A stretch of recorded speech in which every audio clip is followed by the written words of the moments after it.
మీ దగ్గర ఉన్న పాత బ్యాంక్ అకౌంట్లను అంతే ఉంచేస్తున్నారా?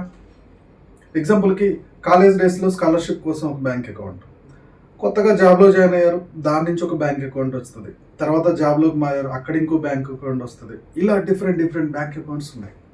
6, 7, 8, 9 బ్యాంక్ అకౌంట్లు ఉన్న వాళ్ళు కూడా ఉన్నారు. ఇవన్నీ నిజంగా మేనేజ్ చేయగలుగుతున్నారా?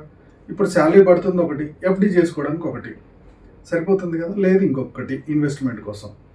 ఇవి కాకుండా ఇన్ని బ్యాంక్ అకౌంట్స్ ఉన్నప్పుడు అనవసరంగా మన డబ్బు లాస్ అయిపోవడానికి స్కోప్ ఉంటుంది. ఎలా? చాలా రోజుల నుంచి ఒక బ్యాంక్ అకౌంట్లు ఒక 3 ఉన్నాయి, మీరు వాటిని మెయింటైన్ చేయట్లా, మినిమం ఛార్జెస్ పడుతున్నాయి. ఓకే, సో ఎస్ఎంఎస్ ఛార్జెస్ అని కొంచెం తీసేసుకుంటున్నాడు, యాప్ మెయింటెనెన్స్ ఛార్జెస్ అని మనకు తెలియకుండా మైనస్ బ్యాలెన్స్లో చూపిస్తుంది.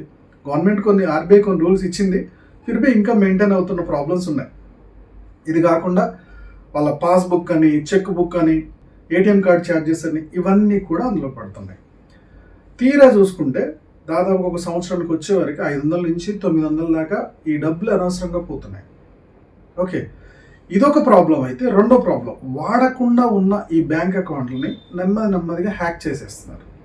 దాన్ని ఏదైనా ఇల్లీగల్ పనులకు వాడేసుకుంటున్నారు. ఓకే, బ్యాంక్ మేనేజర్స్ కొంతమంది ఏరియా వాళ్ళతో టైప్ అయిపోయి అది ఇల్లీగల్ పనులకు వాడుకునే ఛాన్సెస్ ఉంది. భవిష్యత్తులో ఎప్పుడూ తలకాయ నొప్పులు ఇరుక్కోవాలి.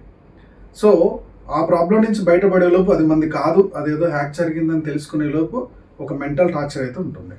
వీటన్నిటికన్నా అన్నీ క్లోజ్ చేసేసి మీకు అవసరం ఎన్ని ఉన్నాయో వాటినే మనం మెయింటైన్ చేయగలిగితే, వాటికే ఛార్జెస్ కట్టుకుంటే చాలా సేఫ్టీ జోన్లో ఉంటాం కదా.